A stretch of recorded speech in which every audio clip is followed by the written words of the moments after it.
Anyway, UFC 330 is in the books, and man, we got to find out what's going on afterwards. I got some questions for you, and obviously, let's touch a little bit on the Dean Thomas thing. I know I talked about it yesterday with Big John McCarthy, and I don't want to talk too much about the Dean's part of it. For me, I'll let you talk on your part with Dean, but for myself, I put it to a close yesterday. Yeah. The man came out publicly, admitted his fault, admitted he messed up, admitted that he made a mistake, admitted that he shouldn't have done it. He was that you can't ask much more from another man to say, "Hey, I messed up. I made a mistake. Please forgive me. I apologize." Mr. J-Mo, what are your thoughts on what he said yesterday? And what are your thoughts on Jillian Robertson? Obviously gave out her take today, and we can go over that here in a little bit. Yeah, man. And like you said, it's not that you want to spend a ton of time on it, but it seems to be the big story right now. And I hate that it is the big story, right? Because I like Dean Thomas a lot, man. I really do. I know how much he's committed to the game, how passionate he is about the sport. So I hate to see him involved in this controversy, but we always say, just call it like we see it. I agree. I think the initial statement was a little messed up. I just think it was ill-timed, and he had some, poor choice of words in there. And I love the apology, man. He came back and he just owned it 100%. And that, to me, Josh, that shows character in somebody, right? Like, none of us are going to make it through life and ever not make any mistakes, have a poor choice of words, make a poor choice. But when you just come out and say, you know what, man, my bad. No excuses, nothing around it. That was on me. Let's move past that. That's the way things go. But as we also see in life, and these are good lessons and they're the truth, just because you do something wrong and give the world's best apology does not mean that person has to right away come back to you and say, all is forgiven, my friend. They still have the right to be upset. And I think that's what I read in this Jillian Robertson statement, is not that, hey, we're never going to be cool again, or, hey, you crossed some boundary that we can never go across, but more so that just like, man, I'm already at the lowest I've ever been, right? Like, this was my moment and it did not go my way. And the last thing I need is anybody that's in my camp adding any fuel to this fire. So it's incredibly unfortunate, but I see everybody's point of view here, and I understand where Jillian Robertson is coming from and saying, listen, hey, man, maybe we can get there at some point, but I'm not there right now. I'm still a little bit hurting over a little bit, and she has that right to be that. Absolutely, 100%. I think also, too, that, yesterday I gave my breakdown on Dean. There's a lot of emotion that goes into building up a fighter from the beginning, from scratch, right? He's been working with her since she was 15, I believe. He's put so much time and effort into her. And in that moment, the frustration came through. He couldn't get through to her. She wasn't able to respond until the 5th round. I think she finally realized, like, hey, the 5th, it's over. Like, I need to do something. I need to get a finish and do something. She showed out in the 5th round. That's, as a coach, just one of the most frustrating things. But I'm going to go beyond that. What I'm going to say is he has been dedicated to her, how a lot of these coaches are. Javier was dedicated to me as a fighter. I had to convince him to go ahead and train all the other fighters in AKA. And he actually even talked about this on our last interview that we just did a couple weeks ago before Islam's fight. Josh, there'd be no team without you. Is because I pushed him into like saying, hey, I don't want it all for myself. I want these guys to grow. The thing is Javier was willing to give me all of his time, his energy. And here we are now 20 years later, right? 22, 23 years later, after I'm done, after I worked with him my whole career. We just talk to each other through DMs, or we talk to each other through texts randomly here and there. But he gave so much of his time and his effort. Same thing with Bob Cook. Bob Cook, the same thing. Train with me all the time, grappling. He's the reason why I came back to AK. And the reason why I'm telling you guys all this is because they give so much of their time and their energy to make sure that that person has an opportunity to succeed.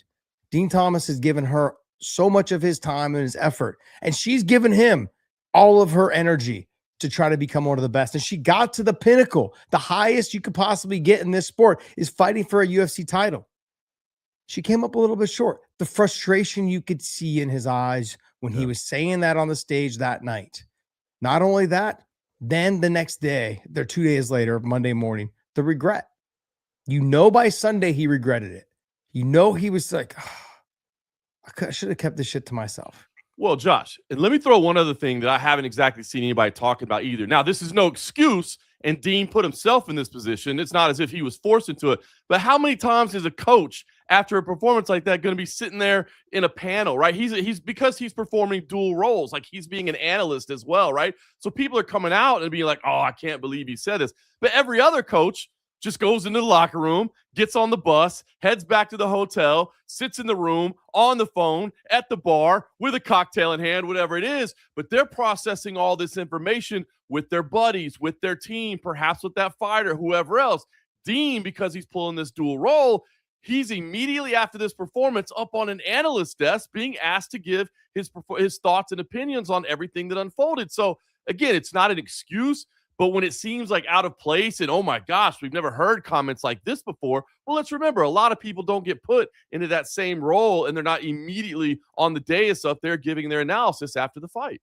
Especially after a loss. You're not talking, first off, you're very rarely talking to the fighter who lost, let alone their corners. You don't get, normally the UFC's like, I don't give a crap what the losing side had to say. That's how it normally goes. You're not really talking to the losing side. Very rarely does the losing side get an interview after inside the cage because they lost. And it's like, okay, look, go back to me. If they got knocked out, they got finished. What is it? Doesn't matter. They normally don't get an interview inside the cage. Yep. And there's a reason for that. Because, like, hey, the winner, it's the winner spotlight, this and that. And to touch on what you just said, it's funny. I had two guys reach out who are in this. They're going to remain nameless. They reached out to me and they go, exactly what you said. If you work for the promotion, you should not be allowed to give interviews afterwards, regardless whether you're the winning side or the losing side. You need to give it a day or two, let it settle, and then move on. And if you won, of course, you got all these great things to say. We shouldn't give them a platform that other coaches wouldn't normally get. Yeah. We should. It was funny because I was talking to somebody about that this weekend as well. Even before all this happened, I just wondered, like, man, doesn't Paramount Plus or whatever, don't they dislike, so, and apparently behind the scenes, they like having Dean in that role, I guess. And I can see that. Like, it's kind of cool. Like, hey, look, our analysts are so damn good. Our analysts are actually coaching during the middle of a card and they come back to our desk. You know what I mean? But maybe this is one where everybody goes, oh, here was the potential conflict of interest. And this seemed like a good idea. Now, again, Dean has said, look, it's not going to be me anymore, but maybe they can kind of use this as a reason of like, hey, nah, we probably shouldn't do this anymore. So we'll see if that impacts anything. And one other thing that I want to touch on too, and you talk about how the losing fighters never really get talked to. And, over the years in the media room and pre-fight especially, I've had kind of fighters express themselves like, oh, you guys aren't interested in talking to losers. Why is that? They deserve it too. And it's like, look, man, it's not that. It's just that, like, as the media, you just kind of want to let the guy or the girl, go. You know what I mean? Like, hey, man, I know you're down right now. I know you're upset right now.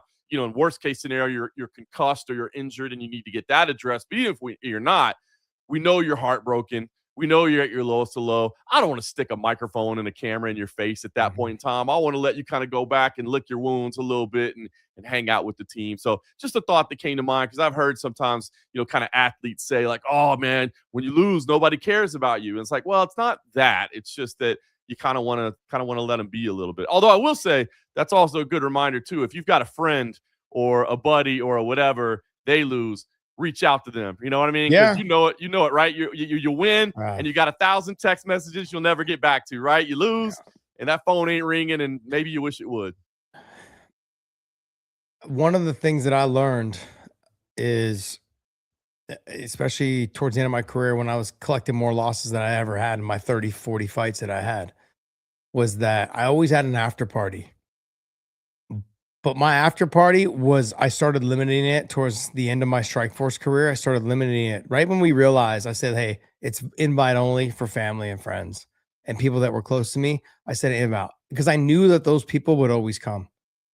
It didn't matter win or lose. I just knew that they would always be. I'd show up, and obviously, I think most of you guys know I'm half Mexican. So my Mexican side of the family in San Jose was all there. And then even my dad's side of the family, they would all come as well.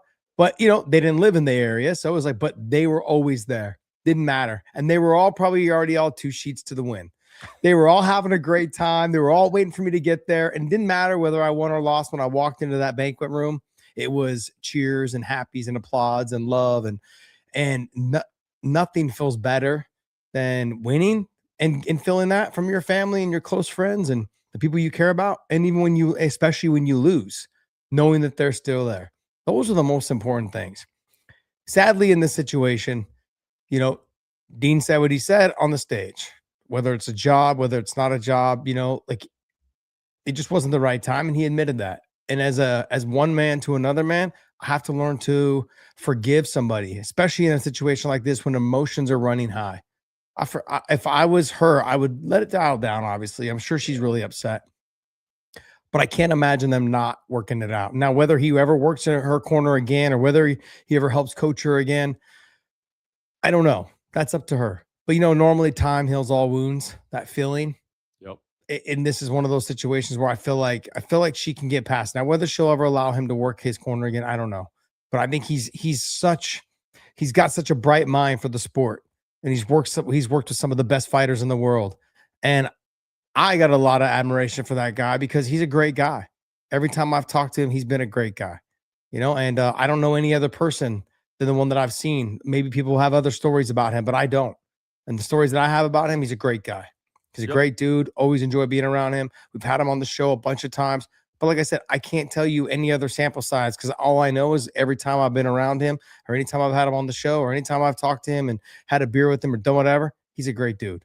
So I can't speak on that. In terms of her comments afterwards, it really just comes down to, there was something said he did reach out to me privately at 5 p.m. and then sent a voice message apologizing around 7:30 p.m.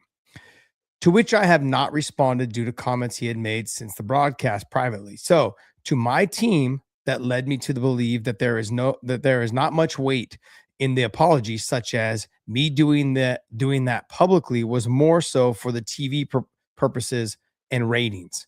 I strongly disagree. To me, the fact that he put himself out there for the world to know that he fucked up, that's huge. He could have reached behind, there's been plenty of people that are like, no, man, say it publicly. They want you to admit your faults in front of everybody. It's almost like they want to belittle you and embarrass you, like even more so when they do that. He did it on his own. He knows he messed up. Also, that is one of the hardest things to do for a man. Not only that, but to be a man of I don't want to say like his stature, but like somebody where he's been in this game so long and people respect him for his content and the things that he puts out and the way that he represents the sport. They respect him for that. And for him to come out publicly and do it on probably one of the biggest platforms he could have done, his own show on Monday morning where everyone's going to tune in, especially after UFC 330. For him to go out there and say, I feel like it was heartfelt. He was very upset with himself. He knows he fucked up. And I give him the respect for that. It says, as for now, I regroup, take some time to heal, and I will be back in the gym as soon as possible on some mission. That's it. I understand she's probably frustrated, but I hope that she works her way through it. I hope that she's able to reach out to him and they can reconnect. Now, whether she allows him to want to work with her some more, that's on her. But ultimately, I hope that she ends up forgiving him because look, this is the end thing for me. Man, life is too short to carry around this kind of hate. Upset. Like you just can't carry that with you. It's too short. Like reach out, close the deal. Like you guys have spent so much time together. I've been so mad at Javier Mendez. I've been so fucking mad at him multiple times. But at the end of the day, I had to reach out and be like, hey man, you're like a second dad to me. I lived with him at one point. Basically living with him. He was training me every morning. Like we wouldn't leave the gym till 9:30 at night, 10 o'clock at night sometimes. We'd have breakfast every morning, Monday through Friday, before training. What do you mean? I'm just going to write you off? Fuck no, I'm not going to write you off. You dedicated this much time, your own free time, for obviously not a lot of money. I was making good money, but it wasn't enough to really, really. So Dean did it. Javier's done it. Coaches do this. Being a coach is one of the most, it just doesn't, people are not appreciative of the coaches. No. They write them off as soon as they're done with their career. Like, you hear the way Sean Strickland talks about his coaches, right? Shits on them all the time. He shits on everybody. Yeah, exactly. Exactly. Like he'll probably never be friends with these guys. As soon as he's done using them, he'll never be friends with them probably ever again. Like I had to go about his life. That's Wow. you know what I mean? In this situation, you can tell that he was upset. You can tell that Dean Thomas he's mad at himself inside, and and Jillian Robertson deserved better, and Robertson deserved better, and he knows it. So Yeah. I'm gonna chalk it up as a man admitting his fault, which is very difficult to do these days. In this climate of the US and this climate of humanity, it's very rare that someone admits their faults. And he did. So I hope that she forgives him. I hope they can at least settle it to where like, hey, they're cordial to each other and can still be friends. I tend to believe they will, man. Like you said, they've been together so long. They're the highest of highs, the lowest lows. Emotions are so strong right now. And I'm sure she's like, listen, I got to focus on my own process right now. Getting back to writing. I don't even want to worry about this right now. I'll just separate it to the side. But I'm with you. I hope this isn't a rift that they can get through there. Life is too short. They've been through too long together, man. You don't go through the challenges and the struggles that they've gone to and not build a strong bond. And yeah, it's hurt right now, but I believe they'll be able to get it back. I like both these human beings at the end of the day, and I think they're both 100% justified in where they stand right now. Jillian doesn't, like I said, you can give a heartfelt apology. That doesn't mean it has to be 100% fully accepted and we move on. Yeah. She can do that in her own time. No, I agree. These are all things that you got to sort out on between each other. Making it public never makes it better. Right. Hashing out in the media is not great. No, the other thing too is when the media guys reach out to you, hey, do you have a response? Don't respond to them. This is why I hated y'all, motherfuckers. He finally admits it.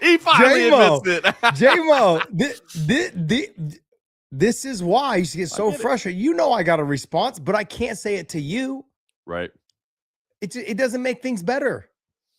It never makes things better. It really doesn't. And, that's one thing, I guess, now that I'm kind of beyond the media side of thing, at least on a daily basis, it's like, hey, it's okay to turn down reporters and say no comment, or like, hey, not really at this time. But you don't have to feel obligated to say something to them. I know you want to, but you don't have to feel obligated to say anything, because there are certain things that are just better done in private, man. I mean, look, we see it not necessarily just in like personal situations, but what about like contract negotiations and things like that? Like, how well do contract negotiations go when they start being done in public? Yeah. Rather than just being handled behind closed doors and professionally speaking. And I think same thing here.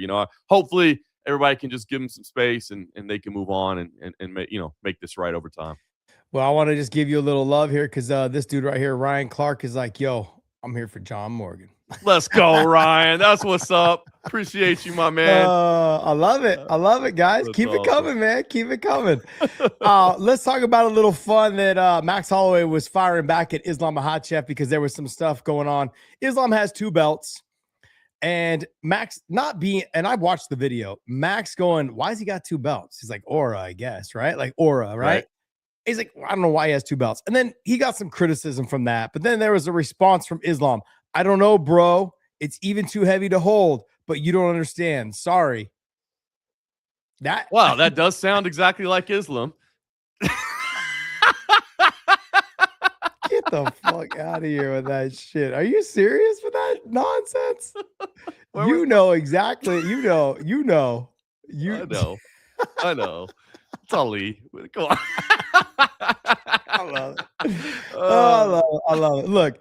But I'm gonna just show this to you real quick because this to me was hilarious. Though, let's play this. Don't tell me I don't know what they feel like. I gotta do his homework on your boy. This shit. The BMF belt. He got all. He was right about one thing. This shit's heavy. Max calling his wife in. Hey, honey, can you grab these off me, please? They're a little heavy. How great is Max Holloway? Listen to what he has to say. I didn't know how heavy these are, bro. These bad boys are heavy. Elephant in the room. Yeah, I saw the clip after the fight. No disrespect to freaking Islam. Everybody thinks I was disrespectful to him. I just was asking a question. Why did he has 2 belts? Just because he's not defending another one anymore. You know somebody else runs his social media for him. They replied, let me say word for word. I don't know, bro. It's even too heavy to hold, but you don't understand. I kinda have an idea what it's like. Don't tell me I don't know what to feel like. I thought it was great. I gotta do Max Holloway, bro. I know you got mad love for Islam, and that doesn't really involve Islam, but Max Holloway, it's just, I mean, just the coolest cat, the aura, and it's just real, it's just honest. Like, that's great. Look, I get where he's coming from, and of course, Islam deserves to walk around with 2 titles if he wants. He won them, he defended them, but not, if you're up there simultaneously, the one that's you're defending, that's what's supposed to be up there, right? Like, the other one gets to sit at home, you get to put it on the mantle, you get to, and I get it for the artwork and just for how it works, it looks great, so I get it, but you can't hate on Max. I mean, if anybody's earned the right to just point out a little problem there, it's Max Holloway. I agree. Look, Max can say whatever he wants, man. Max has done it all. I mean, I feel like he's potentially even still knocking on the door right now for a lightweight title, so he can become a 2-division champion as well. It's there.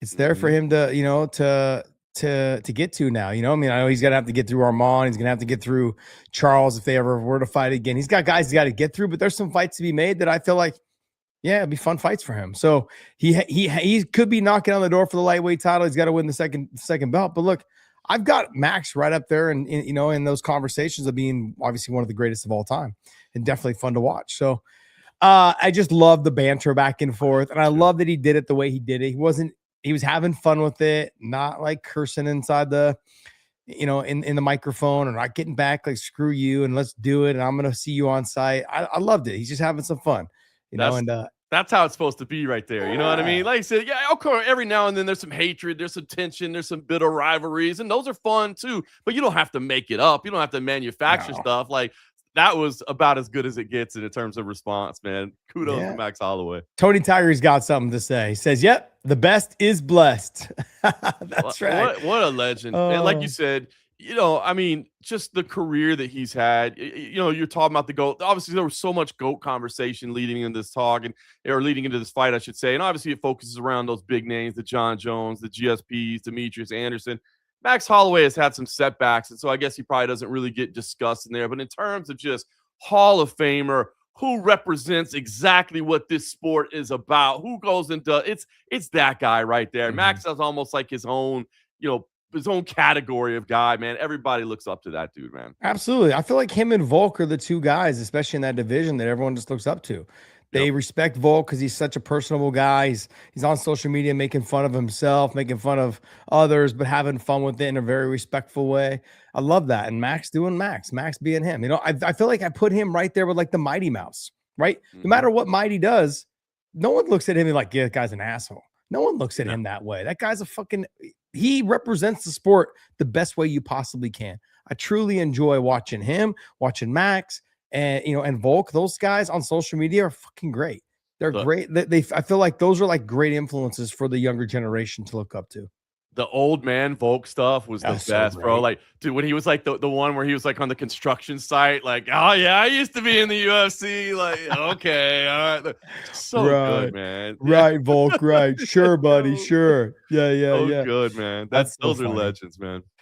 I guess there's some more to talk about. Let's talk about this fight real quick, and then we'll move on to like my conversations about where does Ian Garry go next? What does Islam do next? And we'll talk more a little bit about some other stuff as well. But let's talk about this. Figueiredo versus Talbot. Big step up in competition for Talbot, or is Figueiredo done? Is it kind of like he's kind of just mailing it in? I hate to say done because there is something there, but it just seems like he's not at that level. It's not the same meaning right now. You know what I mean? Like, it's a hell of a name on the resume if Peyton Talbot can get this, but it's not what it meant at one time. You know what I mean? So I thought this one was a little bit of an intriguing matchup, to be honest with you. Devison is such an exciting fighter, but he's just not at that championship level that he was at one point. Yeah. I think the size really did matter in this situation. Going up 10 pounds really affected him, but killing himself to get to 10, get to 125 was killing him also. The conditioning and cardio wasn't there in rounds 4 and 5 that he needed to beat guys like Brandon Moreno. And him going up to 35, the guys were just physically too big. And we're seeing it. And plus he was older. When he went up, he was finally 36, 37. By then, it's kind of like a little bit too late. It's not too late, but it is for the smaller guys. If I went up in weight at 36, 37, 38, 39 in 185, 205 and heavyweight, that's common. Yep. They're not as active. They're not wrestling as much. They're not grappling as much. Those guys are not doing as much in a fight. They're trying to knock each other out, which is great for the fans. But ultimately, like in the lower weight classes, you have 125, 135, 45, 55. They're all wrestling and grappling a ton. Yep. So, yeah. I mean, you're talking about a decade plus, 11 years age difference between them. And I know, when the bettors and the wagering experts, they'll often cite stats like that. I know once you start getting to like 10, 11 years difference between people, man, just the percentages of how often the younger guys win skyrocket. And that's, I mean, you can break down a fight's a fight and anything can happen in a fight. But yeah, man, I just feel like Davidson's, a little too far at this point. Yeah, let me throw out another fight out there that I forgot about that was announced, I think, yesterday or the day before. You got Aaron Pico versus Arnold Allen. That's official, correct?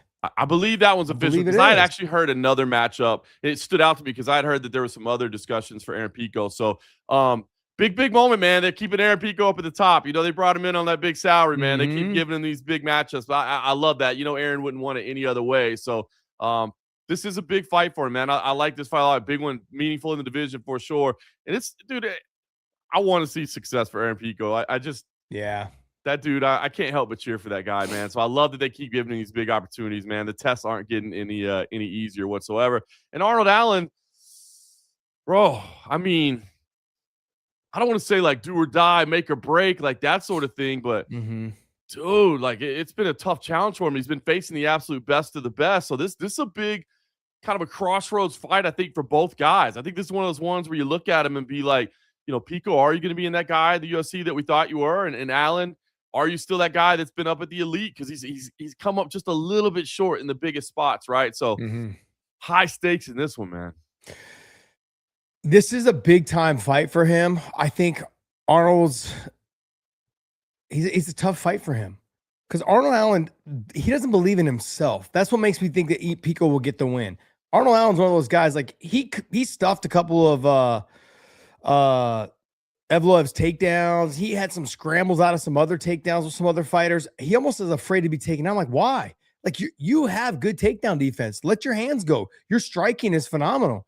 Will he do that in this fight? Just anytime he fought a wrestler, he starts to believe that, like, if I get taken down, it's so much work, or I don't know if maybe I can't get up. I don't know what it is that he's thinking, but he doesn't fight the same when he fights a wrestler. Your wrestling takedown is phenomenal. Your scrambles are phenomenal. I think if he believes in himself, I mean, this will be a very tough fight for Aaron Pico, but we have to see that. Aaron Pico, I think he's got the punching power.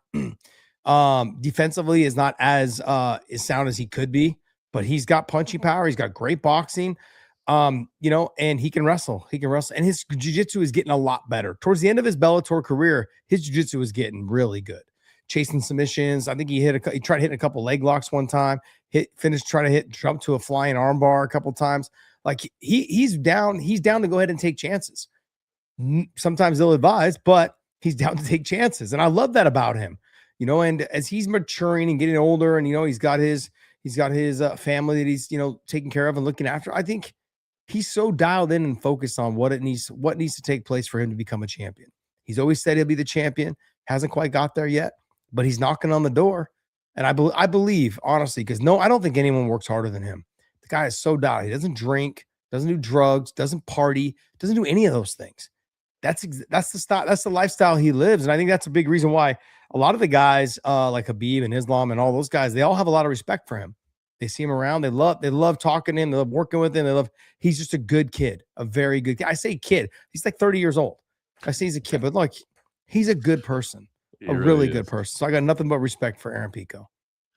It's interesting, man. I'm playing this thing out in my head, man. And you're right, because the power certainly falls in Aaron Pico's perspective, but Allen has all the tools to win this fight. It's just, do you put your foot on the accelerator and go or not? Like, are you dictating what's happened? Or are you having to react to what Pico's doing the whole time? Because if you're doing that, if you're on the back foot, then Pico does have great wrestling, and he can keep reshooting, and he can keep controlling the clinch, and he can keep unleashing big punches that might clip you or might catch you at some point. So if you're allowing Pico to dictate, Pico can absolutely win this fight. But if Arnold Allen can kind of be the one setting the tone, be the one pressing forward, he's got all the skills necessary to win this fight. Yeah, I agree. I definitely agree, man. I just enjoy watching him fight. I love that he's, he's so focused on what the goal is. The goal is to become UFC champion. So there's a lot of guys in front of him. I know if we take a look at the rankings, let me pull these up real quick. But look, you've got where's Pico? Pico is number 13. So you got Steve Garcia. Tough fight for him, I think.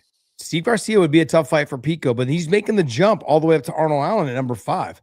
Jean Silva would be a tough fight for him, right? You've got, I think he beats Pat Sabatini. I think he beats Nathaniel Wood. Yusuf Zalal might be a tough fight for him because he mixes it up so well. Good grappling, good kickboxing, long, tall, kind of big for the weight, to be honest. Aljo and him would be a fun fight because can Aljo get him down? And on the feet, I think I lean towards Pico, but Aljo on the ground is a better jiu-jitsu guy. But can he get him down? So that's fun. I love those are the things that get me excited about a fight. Who can implement their game plan? Because you're so good in one area, the other guy's good in the other. If I can get him down, I can sub him. And if I can keep it on the feet, I can knock him out. Or I could those are the type of fights that really make it fun for me. And it kills me to bet on those. But yeah, right. Because you're like, hey, the winner is going to be whoever implements their game. Matchups like that are tough because you're like, but who's going to be the one to get it done, man? It's a good fight. Really, really good fight, man. Big stakes for both guys. And I think we know a lot more about where everybody stands when they get done, right? Because that's the thing with Arnold Allen, right? You look at Arnold Allen, you're like, yeah, I mean, he's had all these losses lately, but look at the losses, man. Silva, Eloy, Holloway, those are big. And then same thing with Pico, right? You're like, oh man, he's got the wins, but man, when you had Murphy, he was winning. He was fighting good, but it didn't go as wet. You know what I mean? So it's just like this is going to tell a lot about where these guys both stand. I agree, man. I agree. It's tough. It's tough because I really enjoy watching Pico fight, and I like watching Arnold Allen too. He's just got to pull the trigger. He's got to go out there and show that he can be the best. And he sometimes, I think, questions himself. So we'll see. That's a big time fight for both of them. Let's talk a little bit about what your thoughts are. Have we talked since the fight? We haven't talked not yet. No. Okay. No. Okay. Let's talk. What was your take on the fight? And I had Big John on yesterday. He had it 2-2 going into the fifth. How did you have it scored? I had it 2-2 going into the fifth as well. Okay. Yeah, I really did. I thought Ian Garry was starting to find some spots. And it was, look, is it a fight that I'm going to put on and watch back again over and over because it was so entertaining and had me on the edge of my seat? Like, no. But was it technically, a very impressive fight and a very fun battle between the two of them watching it unfold? It was, you know what I mean? And look, you and I talked about it going in. Hey, man, anybody that thinks Ian Garry doesn't have a chance in this fight, he presents some challenges here. And I think you saw that. I mean, Islam is a phenomenal fighter, but, the size, the defensive soundness, all those things were causing problems late. Now, then once Islam got the takedown, and he locks it up in like 3 minutes, you go, well, I'm like, well, there's absolutely no way that Ian Garry is he's not getting out of here at this point. So the fight was over. So no controversy, whatever. But I did have it 2-2, and I'm like, ugh. But I will say this: I had it 2-2, but I actually said this. I was like, in my head, and the gentleman that was sitting next to me, I was like, I have it 2-2, but I'm going to bet the judges have it 3-1. To be honest with you, so I saw both ways, but I thought it was 2-2. And I thought Garry got to show a little bit about what is challenging for Islam at this level, and so not the greatest fight of all time, but the technical battle was entertaining to me. I at that moment when I was watching the fight, I had it 2-2 going into the fifth as well. And I was doing my live show, on the YouTube channel, the Wayne YouTube channel. And I was like, man, he needs this fifth round. He cannot afford to lose this fifth round. I didn't want to leave it to chance. I had to say that it was 2-2. In my mind, I had to be thinking, and for me to hear the commentary team say that Habib had said that it was 2-2 also, that you need to win the fifth to win the fight. And that made me feel like even better, realizing that they were telling him the truth. They didn't know whether it was 2-2, but the fight was so close, it was probably 2-2. And why leave it to chance? Go out there and cruise thinking you won, 3 of the 4 rounds. Already, you can't leave it to chance. You have to tell your fighter exactly what he needs to do. You need to win this round to keep your title. I love that. I love that about him. Now, I guess the question for me is, or for you is, what is next for Islam? So you consider going back down to 55? No. I know he wouldn't. I'm just saying it's tough, man. Like those again, the guys that we've been talking about, the people that you've been saying, hey, who else is out there? Who could get them past that GOAT talk? Those are some big boys out there, man. Those are some huge fights, man. And so I'd like to look, I would like to see Morales next. I think that's the fight that I think should be next. I think that's the one who's there and should get the next matchup. Simple as that. So I hope that's the fight to make next. I think when you're Islam, right, you're chasing legacy, and everyone's talked about his legacy, talked about where he's at, and he's beat the record. He's beat Anderson Silva's consecutive fight win streak record. Give him the guy with the O. If all we're looking to do is beat the guys that have the O's, that's what builds our legacy. I took his O. He's not undefeated anymore. I gave Ian his second loss. I mean, like, those are the fights to make. I'd like to see Carlos Pratis and Amosov. I'd like to see that fight. That's like a tough fight. That's a tough fight for Amosov because of what we've seen with Jason Jackson. Now, Jason Jackson's got better wrestling than Carlos Pratis, but on the feet, I'd say that Carlos Pratis is probably the more fluid on the feet. But Jason Jackson had a really good game plan and made it work against Amosov. So I would say Pratis versus Amosov and Morales versus Islam. I'd like to see those fights. And you have Ian Garry in that mix, or not Ian Garry, but you've got Sean Brady in that mix as well, somewhere in there. If I'm looking at the rankings, let me take a look real quick. You got JDM, you got Morales, Ian Garry, and you've got, Gabriel Bonfim. You've got what? Who's fighting Bonfim next? I just saw that. He just got announced. Sean Brady? Somebody. Guys, hit me up in the comments. Brady. Yeah, it's Sean Brady. It's Brady, right? Sean Brady Brady fighting Bonfim. Yeah, they were at the fights together. Yep. Yeah, I mean, whoever wins that fight, I think should end up having to fight probably either, I don't know, JDM. Yeah, it's interesting, maybe right? JDM. Because here's the only thing that kind of throws a wrinkle in all of it is that Pratis is so damn marketable, right? You know what I mean? He's just, the fans love him. He moves the needle. And that fight with Amosov is a very, very tough stylistic matchup for him. Now, if he's able to shuck off a few takedowns and keep range, he can make it a long night for Yaroslav Amosov as well. Like, he can definitely win that fight. He's dangerous. So I like the matchup. I like exactly what you laid out there. The only reason I would say they don't go in that direction is they're just saying, hey, look, let's do Morales and then Pratis. If you're cool with hanging tight, you're next up. You got the winner, whoever it is. You know what I'm saying? If Pratis okay, now Pratis might be saying I'm not okay with that. Like, I'm making these big checks right now. My cigarette bills are adding up, and I can't be sitting around just hanging out. I owe some money to the Marlboro man. Put me in a fight. And if he wants to fight, I love that fight because it's the flip side too of Amosov finally getting that rub too, and then finally not having to take the long way to the top. But if Amosov comes in and wins that, now you're like, hey, you're right there at the top. So I do like exactly the way you laid it out there, and that sounds perfect. Put them on the same card, so if anything switches up or you end up with any issues, you've got some alternatives there. I think that's a beautiful thing. The only reason I would think they don't go in that direction is if they just want to kind of allow Pratis to have a shot. Maybe they want to go with Pratis first. I can't imagine that. I mean, Morales isn't as marketable as Pratis. He hasn't crossed over, but I will say he does move the needle a lot in his home nation for sure. He is starting to, kind of build some buzz around him. Yeah, look, Pratis is pretty much the only fighting nerd that still has some exposure. He's the one that's really kind of kept the fans engaged in the fighting nerd crew. You had Mauricio has left. I think he's training with Volk most of the time, from what I understand. And you've got Pratis, who is still doing this thing. Still, people love him. Got the energy. He's making himself available, for interviews and making himself available to be seen by the public. And he's out there doing his thing. So, look, I'm not against him getting the title shot next.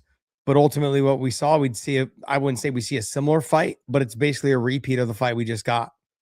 Yeah, I agree. It's funny. Pratis has just kind of got that X factor that you can't fake, right? Like, he's just cool. Like, when he's around, you're like, dude, that dude's cool. But man, I'm thinking about it, but he's got a pretty good win streak since the setback, and that was a good fight.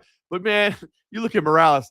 I mean, round one finishes is against Sean Brady, Gilbert Burns, and Neil Magny. I mean, look, I know, Burns and Magny are a little longer in the tooth or whatever, but still, you go out there and get 3 first-round finishes against those guys, like, you're there. And like you said, you want to get that opportunity. Like, why ruin, why even give a shot that undefeated record could be gone going into the title shot, right? Yeah. That adds something when they start rolling out the marketing and you see that 19-0 undefeated, nobody's ever, can Islam, who isn't even really a welterweight, and we saw it last time out because he able to deal with this 19-0 phenom. I mean, that's good stuff, That's good stuff. So, yeah, you got to go with Morales. Even though Pratis is the more marketable guy, you got to go with Morales first. Well, you also got the video footage of Ian Garry and Islam and how Islam looks small. And then you have the video footage after the fight of Ian Garry and Morales, and Ian Garry looks small. You're like, okay, now I'm gonna put him in front of Islam. You're like, what the hell? This is different weight classes, man. Guy's a monster. This dude is a monster, man. Yeah. So that's a challenge for him, man. That's a challenge for him. I guess you got to give him credit, right? Because I guess that would be a shame. I'm trying to think, like, does Islam get the credit for beating him? If he does, that he should. Because again, I think people, the casual fan, they know other names more. But for all of us, the hardcores that watch it, like, you just see Morales, like, dude, that dude is the boogeyman. Like, who in the hell wants to face that? I mean, Sean Brady, bro. When he went in there against Sean Brady, I was like, oh my God, look at the size difference between them. It's crazy. Yeah, I also believe that they won't give Islam the credit if he beats Pratis because Ian already beat him. True. So there's that portion of it. And secondly is Pratis's takedown defense is not as good as Ian's. Right. So now I'm going to match you up with the same guy, very similar style, almost similar in height and, and body style. And I'm going to go out there and put you against him. I don't think the UFC is going to do that. I think they're going to say, you know what? Michael Morales is going to be ready. Pratis can fight somebody else, and we'll see what happens from there. Whether it's Pratis versus, have JDM and him fought? No. Have they? I don't know. I can't remember if they did. Yeah, the last fight out. The last fight out, we're talking about. That was the last. You're talking about Pratis or Morales? Pratis. No, that was the last fight. Sorry. Pratis and JDM, that was their last fight, right? Yep. Yeah, okay. Yep. And then who do you match up? I mean, Pratis, if Bonfim wins, you give Pratis Bonfim. But for me, I'm going to lean towards Amosov because I feel like Amosov is he's kind of wasting away all the way down here at number 13. He is. He's better than that for sure. But my personal opinion is he beats Mike Malott. He beats Joaquin Buckley. He beats Euros Medic. And I love Euros Medic. I just had him on the show. He beats Leon Edwards. I think he struggles a little bit with Bilal because of his conditioning, Bilal's ability to stop takedowns, and Bilal's shorter in stature, a lot harder to kind of like submit guys like that. I think he'll struggle a little bit with Bilal. Then Bonfim, though I think he beats Bonfim. Sean Brady, I think, is a very tough fight for him because on the feet, Sean's good, but on the ground, Sean's going to have great defense in terms of submission wise, and on the feet, I think he can have some success against Amosov on the feet as well because he is not worried about being taken down. He's got the submission game, Sean Brady does, to kind of equalize. Is it equalize? Is it called equalize? Yeah. Counter, it's called to equalize his Amosov's grappling. To like nullify or neutralize, maybe? Neutralize. That's what I meant. Was neutralize, not equalize. Neutralize his grappling. It's interesting, man, because I know, obviously you got to see so much of Amosov's career and he has an amazing story and amazing skills. I don't think the UFC is going to do him a ton of favors on the way up because he's a Ukrainian grappler. You know what I mean? Like look, man, they're not doing any fights in Ukraine.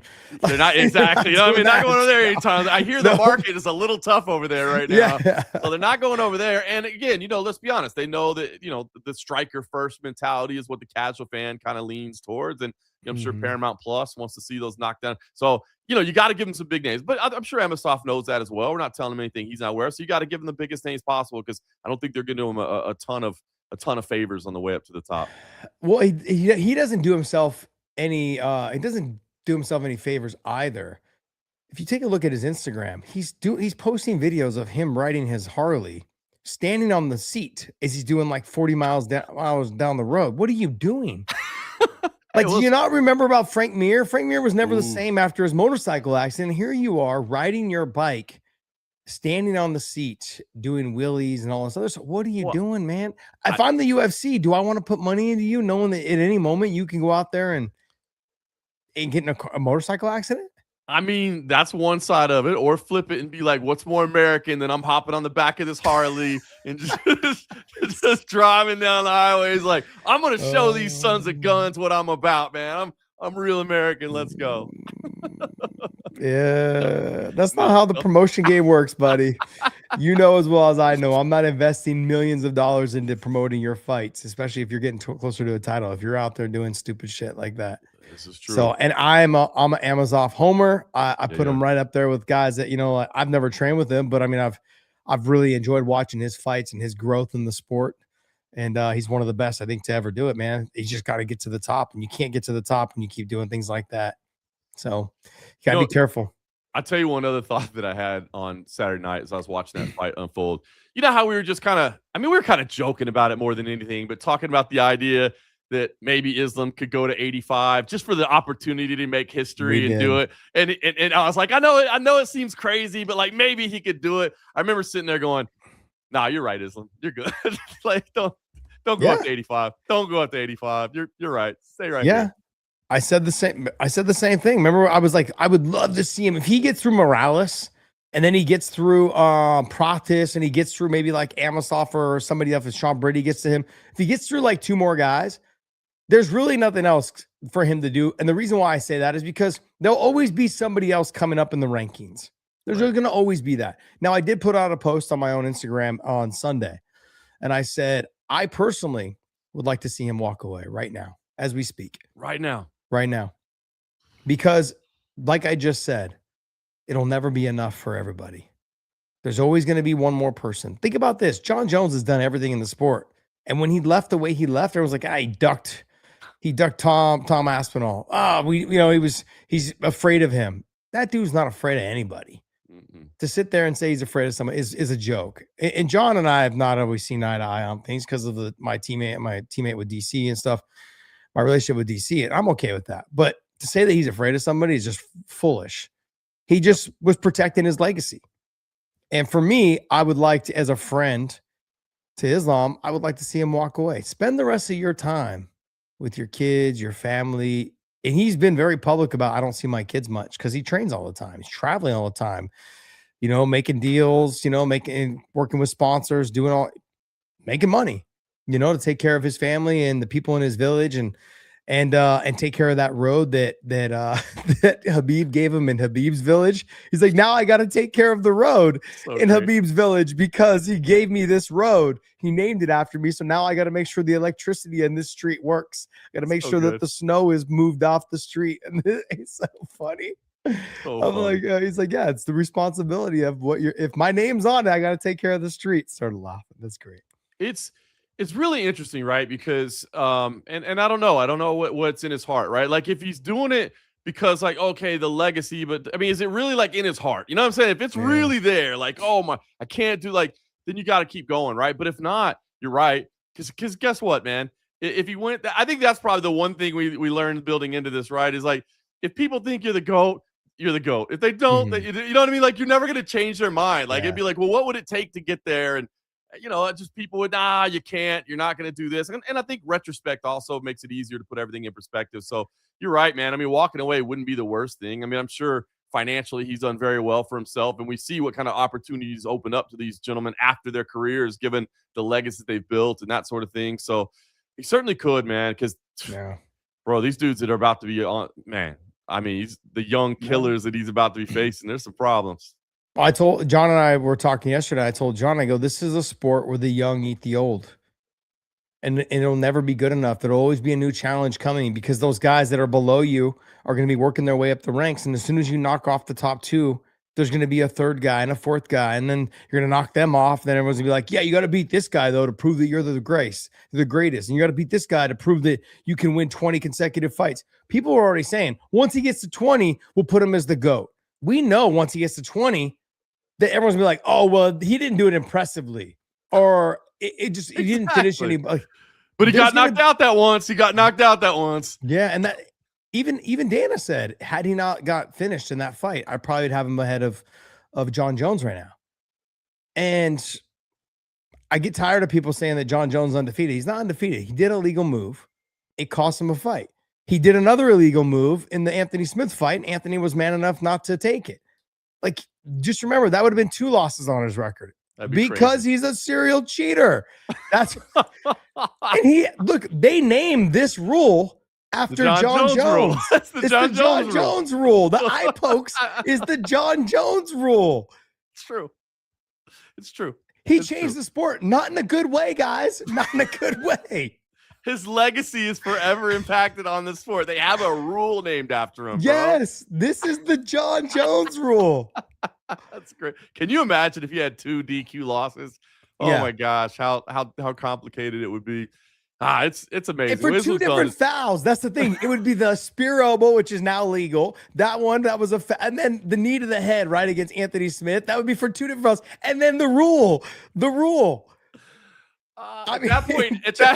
At that point, he'd have to just fight somebody and like kick him in the groin like 6 times in a row, just so he got a little bit of all of them. You know what I mean? Just exactly DQ for nut shots. You can't take away his talent, but just the fact that like they've got a rule named after him, it's pretty funny. It's pretty funny. So, I would like to see him walk away, and that's for selfish reasons because, like I said, it'll never be good enough. The young eat the old in this sport, and it'll never be good enough for the fans. The people that don't like him will always dislike him. And the people that kind of are on his side, but maybe he needs to always do a little bit more. It wouldn't matter. Doesn't matter. If you win 2 more, it does not matter. It will not matter to those people. There'll still be people that just, they won't be happy until you lose. And once you lose, it's only so they can tear you down. See, he was never that good. Oh, the guys he beat, he was too, he didn't finish them. Well, he's got like 10 finishes in his last 13 fights. Now 14 or whatever it is after this. I mean, that's a 9 or 10 finishes in his last 13, 14 fights, I believe. Something along those lines. That's a lot of finishes fighting the top guys. He holds the record for the most consecutive win or title defenses in the lightweight division. He's got two belts. He's defended both of them. I mean, he's a stud. He's a stud. He's right up there. I mean, 17 in a row, right? Like you could just lead with that. Like I don't care who the competition is, man. 17 in a row at the UFC level. I mean, there's a reason nobody else has ever done it, right? Yeah. I mean, there's a reason for that. So yeah, he's definitely up there, man. It's it'd be interesting to see what he does next, man. I mean, I know it sounds like he wants to turn around pretty quick, right? Like he wants to fight before Ramadan, which Ramadan's like really early next February. Year, if I remember right. Yeah, I think it's in February this year. Like, and the reason why he wants to turn around is because he was supposed to fight on the White House card against Ilya, and Ilya didn't turn it down, but he outpriced himself. So they accepted the fight for whatever the money was, and then they turned around and sent it to Ilya, and Ilya said, "Nope, I want this much money to fight him." And then they basically, the UFC's like, "All right, well, let's just have you fight Justin." So there's another point that I want to bring up as well, is that you're comparing Islam versus Anderson Silva, and I brought this up yesterday, and I saw that a couple media guys used it in their talking points today, which is funny to me, is that it took Islam 9-10 fights to get to a title shot. It took Anderson Silva 1. Yeah. So all of his title defenses, I'd like to give him credit for all of them. That's great. But he fought Rich Franklin his second fight in the UFC. We don't see that this day, in this day and age. You've got to fight 8, 9, 10 times before you're even in the talk of having a title shot. Absolutely. You've got to work your way up. They want to see you win consecutively, and they want to see you win impressively as well. So I just say that Islam has put in his work when he felt like he should have been given a title shot or a guy in the top 5, he was never given those guys. So you know how frustrating that is and how it can start to overwhelm you in terms of like, I feel like I deserve more and you don't get it. And that could really start to change the way you train, the way your mentality is and your outlook on the sport is and your outlook on your career is when the UFC says, oh, well, you're going to fight this guy number 15 when you're ranked number 6. Why am I fighting backwards? And those are the things that get frustrating when you're someone that you're on this run of say 10, 11, 12, 13 fights in a row. They're not even talking to you about getting a title shot. There's been plenty of guys that have gone through it. Bilal, Fitch, Islam, I think he had to win 9 fights before he got a title shot. So those are all things that take into consideration when you talk about Anderson. Oh, he had 13 title defenses or something. That's great. That's wonderful. Okay, but the thing is consecutive wins. He had 13 or 15 title defenses, but he only fought 1 time in the UFC before he got a title shot. Pretty wild. So, yeah. Pretty wild. Something to take it. Now, let me flip the side. What do you do with Ian Garry? I mean, what? I don't know. I'm a little stuck there, man, because I feel like, boy, the amount of boos that were inside the building in Philadelphia. I mean, I was shocked at just how much the crowd does not like Ian Garry, man. I mean, obviously, I see all the online trash talking and this and that, and like, man, the crowd was against him. So I feel like it's a tough challenge because I don't feel like you put him in something that could potentially be looked at as a #1 contender fight again, unless you assume that Islam is 1 or 2 fights away from being done, right? Because we've seen that, right? You can't put yourself back in a position where Ian beats somebody that could be a fresh contender because it's not a fight. There's no way if he goes out. Like, let's say they were like, you know what? Actually, Islam needs a little time off, and Ian Machado Garry is like, you know what? I want Morales. I want Morales. Show me, because I want to show everybody that I'm that guy. And then let's go out and say he starches Morales. Are people going to be saying, cool, give him Islam again? They're not. You know what I mean? Because the marketability is not there. So for that reason, I think you got to drop down a little bit for Ian. I know that may be a little frustrating for him. I know he wants to fight up at the top, and he's been the guy that's anybody, anywhere, whatever, on the way to prove my greatness. But I think you're going to have to drop him back down a little bit because you don't want him beating somebody that could potentially be involved in a title shot. Can I throw somebody out there that's not with the UFC? Ooh, what you got? Jason Jackson. I like that. I know you've been trying to get Jason Jackson in, but that's a perfect entry point right there, right? Not a matchup that's ruining anything. Nope. That might be a reason to bring him in, man. I good call. Good call. I was thinking UFC roster only right now, but I like that addition. I think he deserves to be there, and that's a hell of an entry point for Jason Jackson as well to fight the guy that just came off a title shot. Yeah, clip that because I want to talk about that in the clip. I want everyone to know that Jason Jackson, Ian Garry not getting another title shot. He's got his 2 losses, one to Shavkat, who took his O, and you got Islam. Not a great fight, He didn't really deliver in terms of, going out there and throwing a lot of punches. I think he only threw 29 punches, something along those lines. He landed 29 punches, significant strikes, 29. But I think total for the whole fight was only 90 punches thrown. That's not enough. If you are considered to be one of the top strikers in the sport, you've got to throw more strikes. Yep. So that I would love to see Jason Jackson get an entry in against someone like Ian Garry Machado, because then we can see exactly how good he is. Exactly. And you got Amosov. He's got to win over Amosov. Amosov's at number 13, but I think that jumps the line. Ian Gary's going to have to drop down, probably down there by JDM, probably behind, for sure behind Michael Morales, somewhere in that Sean Brady bomb theme area. He's going to have to drop down to. If you bring in Jason Jackson, you've got Amosov making his way up. I'd love to see that. Look, I honestly believe right now the toughest division in the sport is the welterweight division. You add Jason Jackson in there, who's predominantly a striker, but has a background of wrestling, but very rarely uses it. I love that. I love that addition. He's tall, long, lanky, all the things that drive people crazy in trying to fight somebody in this sport. Those are the most difficult attributes that somebody has to deal with. And you put him against Ian Garry, him against Pratis, him against Morales, him against JDM, those and Bomb Theme. Fun fights. You throw Euros Medic in there. You throw Mike Malott and Amosov. You've got this division to me is fantastic. It's so entertaining. There's so many great matchups to see that we haven't seen yet. That's what I'm excited about. I love it. No, you're spot on. Welterweight right now is incredibly exciting. I was just thinking to myself, and maybe this is a little hipster of me, but I like flyweight right now too, bro. Flyweight right now is deep. You know what I mean? And I've always loved the flyweight division just because of the fights they put on. But I feel like there's some names and there's some, as you said, there's fresh matchups. It's not the same stuff. So you're seeing some real talent come in there. But you are right. Welterweight is so interesting right now, man, because of all the names that are there. And Jason Jackson would be a fantastic addition. It's funny you brought up flyweight, man. Big John and I were talking yesterday about the flyweight division. It's a stacked division, and there's only more people that can be added. The UFC in the beginning when DJ was there they were just scouring the earth trying to find guys that could fight at 125. Now they've got a plethora of top talent, and it's such a fun weight class to watch right now. You got Joshua Van, you've got Pantoja. Obviously, the two of them are fighting. You got Manel Kopp, who's waiting basically to see who wins that fight, and then you got Brandon Royval, who's Mr. Action himself. He's so fun to watch fight. So fun. If he had a little bit more power, I'd put him right up there with the Justin Gaethje. He's so fun, And then you've got Tatsuro Taira, Alambayev. You got Loney Kavanaugh. You've got Timarov is so good. That kid's a stud. So there's a lot of Horiguchi still in that mix. And then, you get into Brandon Morenos and Borjas and those guys, but you've got plenty. You've got that top 7 or 8 guys, some good matchups in there. So that flyweight division is coming along nicely. I'm actually really enjoying it.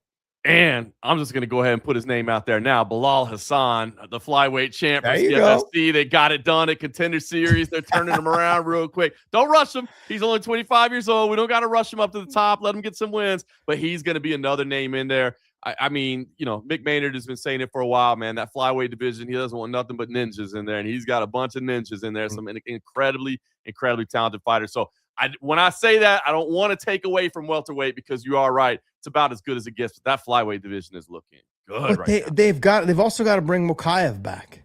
What are we doing? I agree. I feel bad. He's out there just whipping all these dudes, fucking ruining their careers. They'll never get to the UFC because they have to fight this guy who's the number 1, number 2, number 3 guy in the world, being just delegated down to the bottom level because he's ruining these up-and-comers' careers.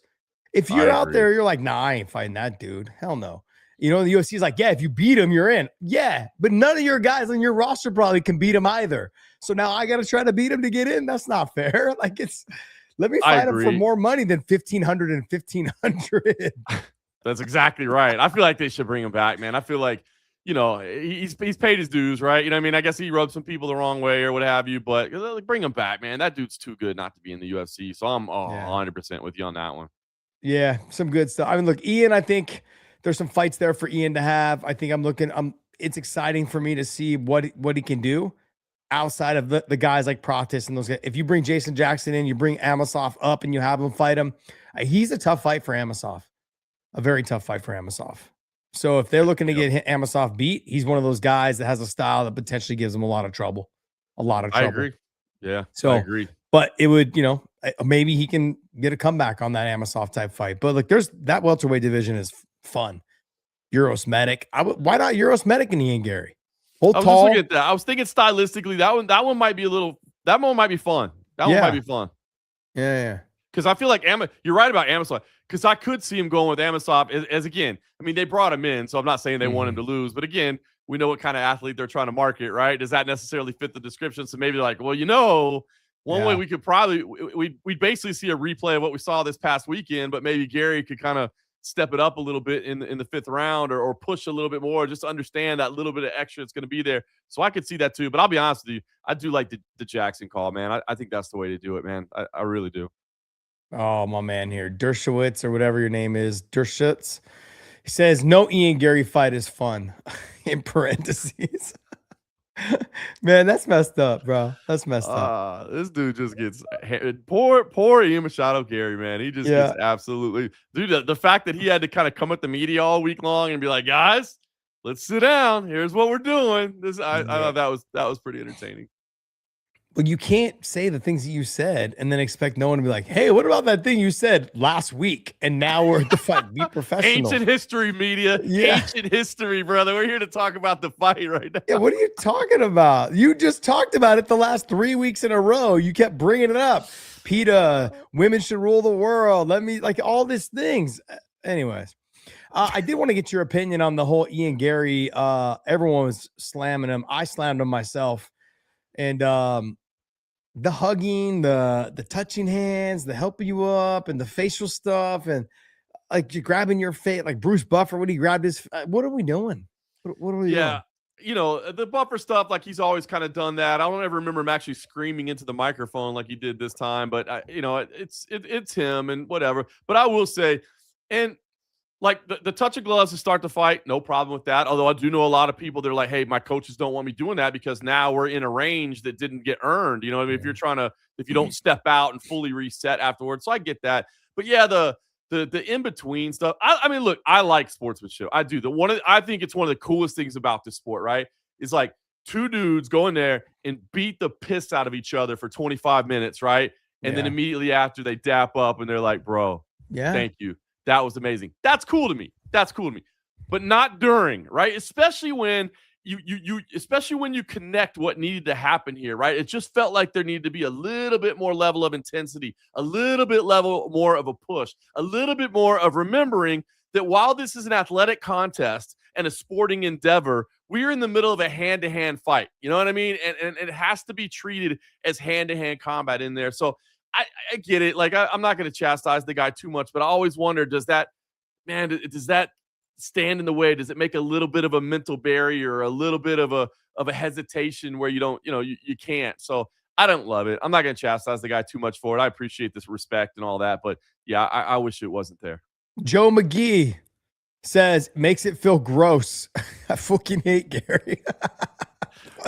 Man, every time they showed Gary on the screen in the arena, I mean, the boos in that place were unbelievable. I mean, I guess, you got to remember you're in Philadelphia and they booed Santa Claus. And so that's just part of the deal, right? But yeah, I mean, Philly natives are rough, brother. They're hardcore, bro. Where they're just, I mean, when they're, I don't know. It's got to be a little, I mean, I'm sure I didn't hear a lot of fighters say, man, I dial that out. All I'm listening to is for my corner and all that. But like, when you're in the middle of the biggest fight of your life and like huge sections of the crowd are just chanting F you, Gary, like that's got to suck a little bit, right? Like, come on, man.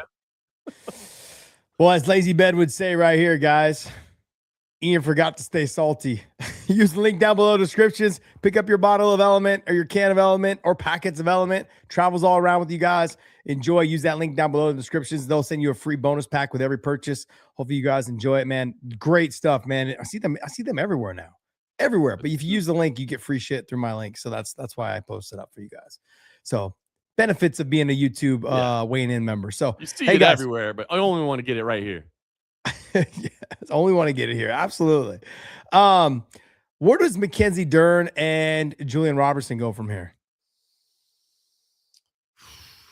You got to see. I mean, for Mackenzie Dern, I know I feel bad because she got asked about it nonstop, and she's going to continue being asked about it nonstop. But I think for her, man, you got to get Zhang Weili back and have that fight, man. You got to do that. You do that. What's going on with her? Do you know what's going on with her?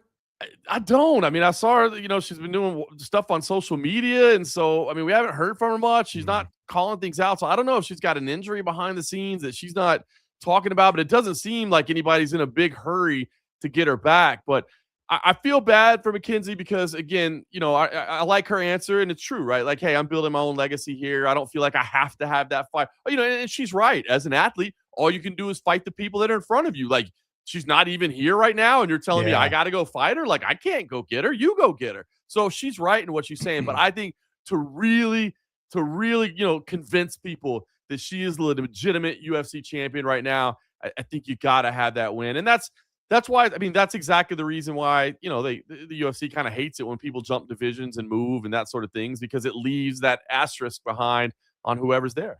There's a void that needs to be filled. And if you lose going up, you're going to come back down and go back up, and it leaves a void there, right?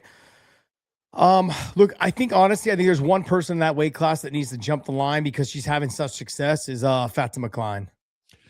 Former CFFC 2 division champ Josh Thomson. I agree with you, sir.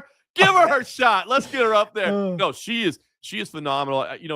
After one of her last performances, I remember calling Rob Haydak, our boss, and the next morning just being like, bro, when it's all said and done, she might end up being the best fighter to come out of this thing, man. She is so good. Yeah. The upside on her is there. So, no, I'd love to see it. Selfishly speaking, I would love to see her jump the line a little bit. Now, for Mackenzie Dern, looking to cement her legacy, I don't think that cements her legacy because you said this is an upcoming fighter cementing, jumping the line a little bit. But in terms of just excitement and giving Klein the ability, and I love that Klein's like taking it on herself and being like, I'm here to save the division. Like, let's go, throw me in there. She's not saying, I don't know if it's my shot, I'll go. She's saying, let's do it. So I would love to see her jump the line and get that opportunity. I think she deserves it. I think she's a badass, and I think she is a future champion. Yeah, after her last performance, I feel like you can't do anything else but have her jump the line. Because, look, Weili, we don't know what's going on with her, but Verna Jandiroba, we've already seen that fight against Dern. Tatiana Suarez, don't want to see that probably. Like, you're going to see some wrestling, some grappling. Zhao Nong, these are all fights. These are all fighters and fights we've seen. Right now, what do people want to see? They want to see Fatima Klein. That's the fight that everyone's looking for. That's the fighter that everyone's talking about, that's hyped about. I would make that push for her to jump the line. I don't think she's, most people are like, oh, well, she's not quite ready. She needs one more. I'm sorry, she's ready. Yeah. The way she delivered her last fight, like those are the things, bro. That was so gangster. So gangster. Just, I mean, launching. Those were great. Yeah. No, I agree, man. I'd love to see it. You know, she's from the Northeast, so maybe you do Madison Square Garden in November if you need a second title fight there. I mean, obviously you could do it end of year, December. If you know, Mackenzie's ready to turn around, maybe it ends up getting pushed to early 2027. But especially if Zhang Weili's not there, I love it. I think you're spot on. Obviously, I have my selfish CFFC motivations, but she's exciting. And maybe she's not ready, but you know, it kind of like, I remember like it always stuck out to me when Kyoji Horiguchi fought Demetrius Johnson. I was like, oh, I don't know if he's quite ready right yet, but like, you know, the success is going to be there. You know what I mean? Like the skills are there. So maybe it's a little much right now, but again, Mackenzie Dern, she's not ready for a title fight, maybe, but Mackenzie, we didn't think she was ready for the championship. You know what I mean? Like Mackenzie, it wasn't that long ago that she was right there where they are in the rankings and that sort of thing. So it's not as if, you know, it's Zhang Weili who's the long dominant champion. You're like, oh, don't rush her yet. So I'm with you, man. To me, that's the fight that's going to get people talking. That's the fight that's going to be the most marketable. Like, let's do that one. Yeah. I want to see the most exciting fight I could possibly get. And let's not pretend that women's MMA is equal to what men's MMA is right now.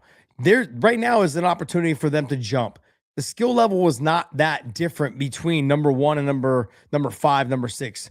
There can be a huge discrepancy in skill level when you're talking about the men from number 1 to number 5.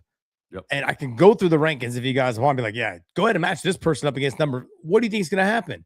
There can be a huge skill discrepancy. In females MMA, they're all pretty much bunched together. Kind of whoever shows up that night can kind of get the win. I feel like Weili is way above, and obviously Valentina way above. And then you've got the other ones that are kind of down there, not able to get past it.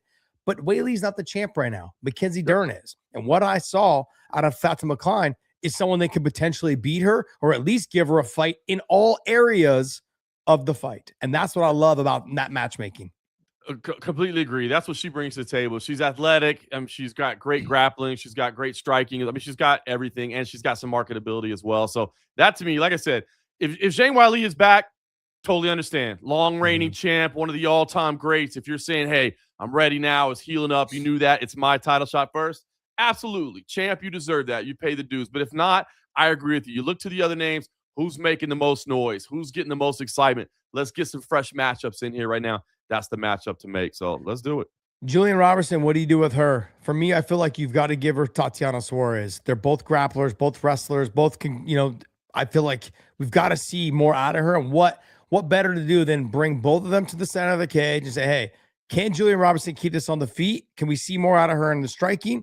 Will Tatiana try to keep this on the feet? See more out of her in the striking? Will their wrestling nullify each other to where we see two strikers go out there and start trying to get after it? Will someone get knocked out? Or will we just see a really good grappling match? A lot of defensive grappling, a lot of offensive takedowns in wrestling. What will we see out of that fight? Let's see. One of them's got to rise to the top because neither one, this one was not a great performance by Julian Robertson, and Tatiana Suarez kind of stalled out as of lately. Yeah, I agree. Tatiana, the female Habib, right? I mean, look, I was on that bandwagon, man, and she's had such an incredible story. But I agree. I like that matchmaking. I would caution though that we probably don't need to be in a rush to book Julian Robertson right now, right? She's got some coaching situations to figure out, right? I mean, circling it back to the top. I mean, you know, let's say whether or not her and Dean Thomas can get past this or not, she's still got to figure out, you know, how she's going to handle it moving forward. Who is going to be that lead rep in her corner? Not that there's not plenty of gyms to be happy to have her in there and work with her. And she's obviously been at, you know, they have worked in other gyms, right? Dean Thomas didn't necessarily have his own facility. So it's like they have places to go, but you do got some stuff you got to work out behind the scenes in terms of tactical approach and that sort of thing. So you don't got to be in a rush, but I like where your head's at on that matchmaking. Stylistically, that's fun and makes sense in the division. Master of the Universe Classic says Yao Nong, Yan, I say no for Julian Robertson. That's not a good matchup for her. Yan has been fighting so well in terms of takedown defense, keeping it on the feet, and her striking is just way too advanced for Jillian, I think, right now. But I think between her and Tatiana Suarez on the feet, I give probably Jillian a slight advantage. On the ground, in the wrestling area, I give Tatiana Suarez. In the grappling area, I probably give Julian Robertson. But in the ground and pound area, I give it to Tatiana Suarez. So we could see a really good fight in that matchup if we were able to put that together. I like that. And I think the UFC, what we've seen lately is which one's going to rise to the top. We have 2 grapplers. They're probably not high on either one of them, because they're grapplers. Unfortunately, that's how they look at grapplers. And okay, how can one's going to take a loss, one's going to advance. Yep. That's the way to do it. I like it. It makes a lot of sense. I guess it'll all just boil down to timing, I think, right? Is when Tatiana's ready, when Jillian's ready, that sort of thing. But assuming the timelines line up, I like that fight a lot. Have you heard anything on Kayla Harrison's return? I haven't. I'll have to check it at the latest. I thought that it was going to be sooner rather than later. To be honest, I had originally heard that I think the idea was to do it in LA. And that was the plan I had heard that they were trying to do. But obviously, you got to imagine it all just boils down to making sure Kayla's 100% healthy, right? I mean, you don't want her. You don't want her going into that fight not 100% healthy. I don't think she'll allow herself to go into that fight 100% healthy. She's got enough respect for the challenge that is Amanda Nunes. So, you got to imagine maybe, I don't know, end of the year, we'll see. But I'd originally heard that they were targeting LA for that. So it's a shame that hasn't happened yet. Yeah, I just want her to make sure she's 100% healthy. I don't want to see her out there unless she's 100% healthy fighting someone that's a killer. Amanda Nunes is a freaking killer. So that's you can't afford to go out there and be like, oh, yeah, I kind of feel good. No. And then I want her to build up her strength again, her back, her neck, her body, everything like that. I want to see the best Kayla Harrison we could possibly see. It's very unfortunate that it came down to that because I would have loved to have had her on that White House card. But amazing. Would have been amazing, right? Two-time Olympic gold medalist. I mean, it worked out okay the way that it went. Yes, it did. It worked out okay. But that would have been cool. The 2-time Olympic gold medalist, the battle for the greatest of all time between those two. It would have been cool. There's so much backstory between the two of them, and obviously former training partners and Amanda leaving. And it's a great fight. So hopefully we get it before year's up. That's for sure. Yo, I got to say this, man. Frato says, when you guys talking women's MMA, I do what I do when they are fighting. Go grab food and a beer. Frato, you fucking sexist pig. You son of a gun. Just keep it positive, my man. Kayla Harrison is fun to watch. I'm sorry. Ground and pound, throws. I love watching her fight. Amanda Nunes, you can't say much. Like, she literally knocks people out. They're the greatest. I mean, Amanda Nunes, no more fun fighter than her, right? And what she did. And I mean, what a great champion she was. And that fight with Cyborg, like, that's one of the greatest women's fights. I mean, that's insane, man. The energy that was in that building when they just started throwing down, like, that was a legendary fight. So yeah, man, listen, if you want to criticize, and it's very fair if you're like, well, the skill level of the women's game, until Ronda was there was no reason for a woman to be training full time in mixed martial arts because they were never going to make a living at it. So, I mean, you're just now starting to see the first generation of athletes, who grew up and started training because there was a path for them to actually go to it. So if you want to say, oh, I feel like the women's, it's not as deep or it's behind, that's fair. It's the evolution of it. But there are some great women's fighters out there. There's no question about it. I mean, Zhang Weili, Joanna, and Jacek, like, dude, I remember after that fight saying, if you're going to tell me that's one of the greatest women's fights of all time, you're doing it a disservice. That's just one of the greatest fights of all time. Like, they were just throwing down. You know what I mean? So, listen, man, like you said, the women can throw down too. There's fights to be had, and there's fighters coming up. There's female fighters that are coming up. Like, one that's pretty famous already, Bellamir. Like, we'll see how she does. She's got Dana White Contender Series coming up in what, a week or two? Next week. Next week is a big one. You got 2 CFFC vets on there. You got Bellamir there as well. Bellamir, and listen, I'm sure you've seen the clips of Dana White talking about it, but I'm telling you right now, for anybody that has spent time living here in Las Vegas, this girl, since she was a teenager, was throwing around dudes. I'm talking about throwing them around. Like, the strength and the mental, like, force that she is unbelievable. I cannot now. Still 4-ounce gloves, and anybody can, how do you handle the pressure? How do you handle the expectations? All those things. Well, I'm telling you right now, Bellamir is the real deal. Someone else said Bia Mosquita. I've never heard. Is she good? Phenomenal. Elite level jiu-jitsu. One of the Where's greatest. She at? She's in the UFC. Oh, she is in the UFC? Okay, I haven't seen her yet. Okay. And then obviously you got Dakota Decheva. Well, I mean, like, you've got to think. They've got to be thinking, out there with the MVP, maybe they're thinking keep her. But who are you going to have her fight?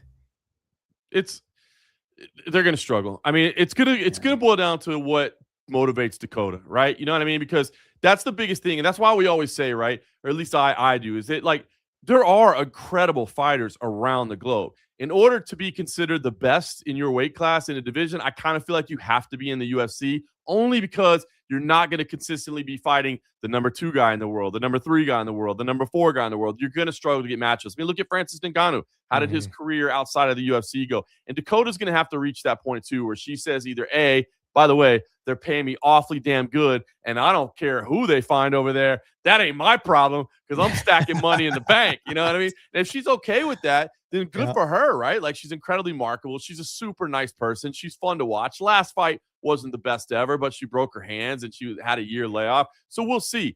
But if she gets to a point where she says, I want the world to look at me as the greatest female fighter on the planet, then I think she'll have to make the jump over. But I would think, to answer your question, that PFL, that MVP, that Netflix, that whoever else signs them is saying, nah, let's keep this girl. Let's build around this girl. Let's pay her what we got to do. But the problem becomes, who do you have her fight? Well, like you said, it comes down to whether she wants to make a ton of money or not. If they're on Netflix, let's say they're on Netflix once a month, she fights twice a year, she'll make a killing in sponsors.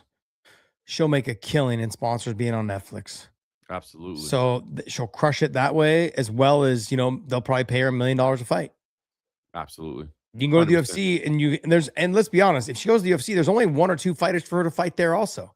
Valentina Shevchenko, maybe Alexa Grasso. I mean, let me look at the rest of the females in that weight class.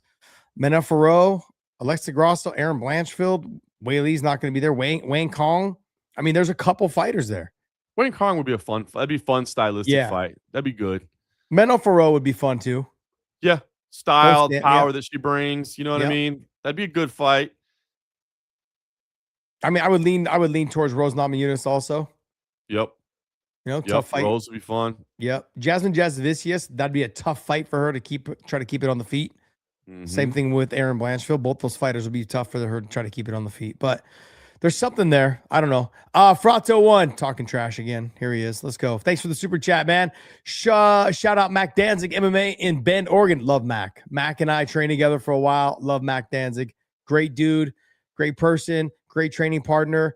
Guy he was just a sponge, man. Had so much knowledge. Gave me a lot of knowledge too. I tried to share as much knowledge as I could with him. He's a good dude, man. Mac Danzig's a good dude. So Bend, Oregon. I love Bend, Oregon. Shout out to the old school guys. Shout out to the old school. And he's not old. He's in that transitionary period. Not old school. But you love it when guys, maybe you haven't had their name brought up in a little while. You love seeing them get a little shine, a little love. Bro, he's fucking old as dirt like I am. We're old. We're old. Yeah, we're all right, old. we're old. That's exactly. But if he lives in Bend, Oregon, man, I love Deschutes Brewery out of there.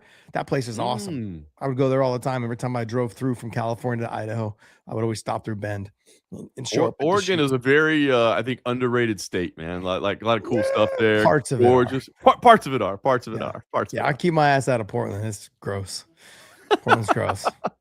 I remember the first time I went to Portland, I just didn't know what to expect. It was I thought the vibe there was fun, man. Like I said, all the breweries and like the nature and that sort of stuff. I thought it was a cool spot, but I get it. It's got its problems. It could be beautiful. There's that.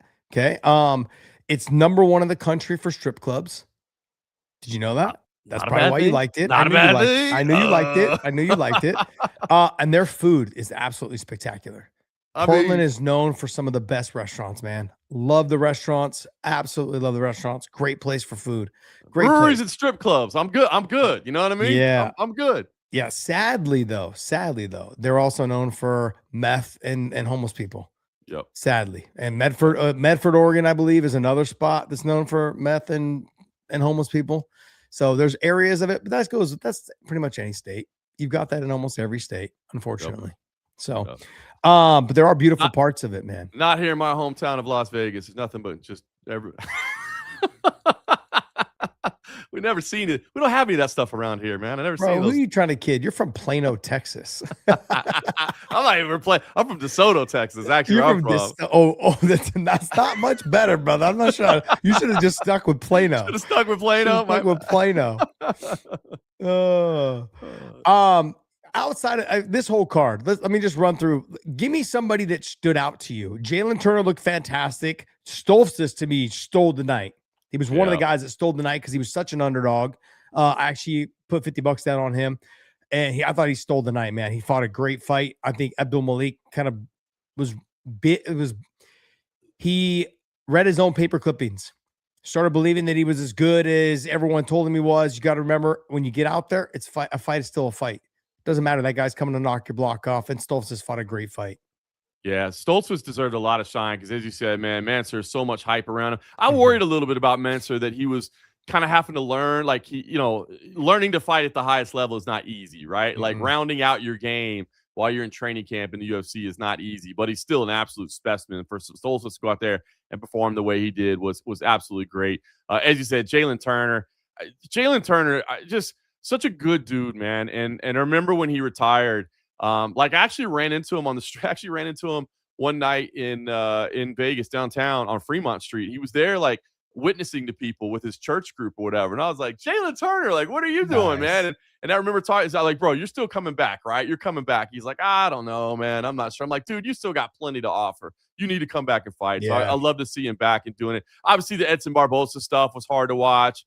Loved that Esteban Ribovic was giving him such shine afterwards. I mean, yeah. I think you and I talked when they made that matchup. We're like, what are we doing here? You know what I mean? Like that was insane. So Barbosa's a legend. I love seeing him get some shine.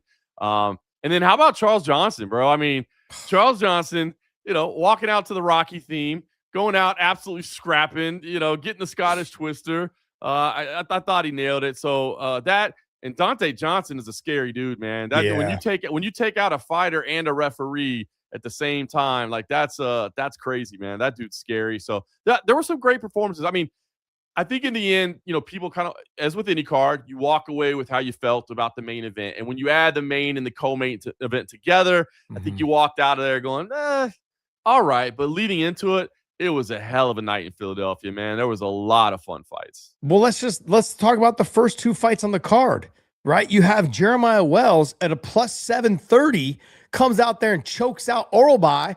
And I know my buddies over at We Want Picks, Big Ange and them, they're just shitting themselves going, great.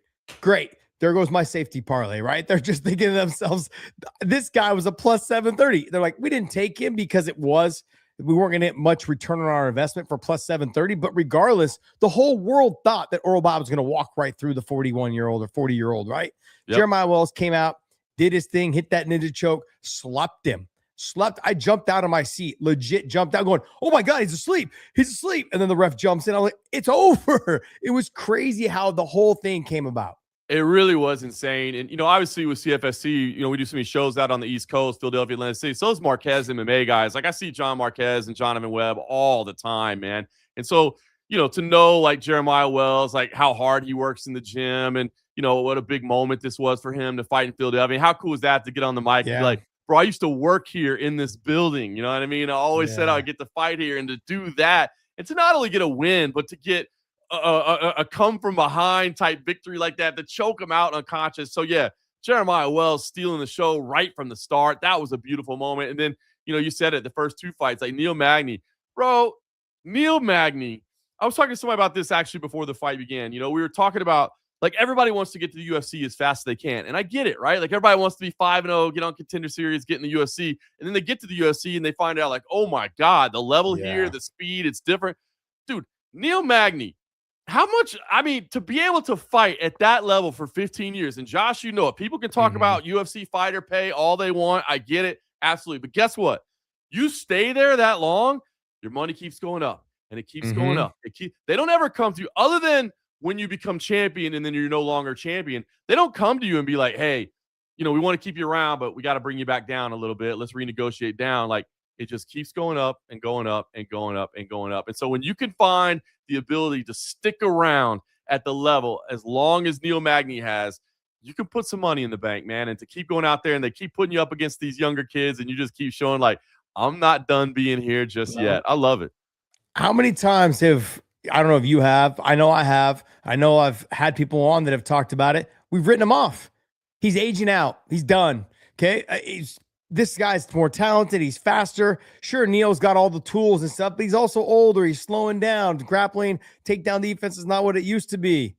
Then he goes out and does this. This guy will not ride off into the sunset. He's like, nah, man, I'm not going out without a fight. I love that about it. I love that he got the win. Great job by him. Those first two fights set the tempo for the rest of the night. You have Jeremiah Wells at 40 years old, Neil Magny at 40, 41 years old, whatever it is, right? Two older guys beat the younger guys. And the way they did it, being the underdogs, fantastic. And then you go into Lucas Fernando, who looks like somebody we might want to be paying attention to in that light heavyweight division, and a hell of a corner that he's got with him as well. Great team there. And then Trishawn Gore, not the greatest win necessarily, but when he gets on the mic and he's holding, a mouthful of chiclets as his teeth are breaking apart, man. I mean, like, that's crazy. And then you went into that Dante Johnson and then the Charles. I mean, so this whole night, Chidi and Alvarez, okay, that wasn't the greatest way to finish off maybe that was it. It just, if you were a featured fight, it wasn't the greatest night of your night, but everything else I thought was fun. It was an entertaining night of fights for sure. Jeremiah Wells wrapped up his interview saying, "Hey, if the UFC wants me to stick around, I would like to fight someone in the top 15. Can I play matchmaker for 1 second? Let's hear it. D-Rod. Love it. Easy. Done.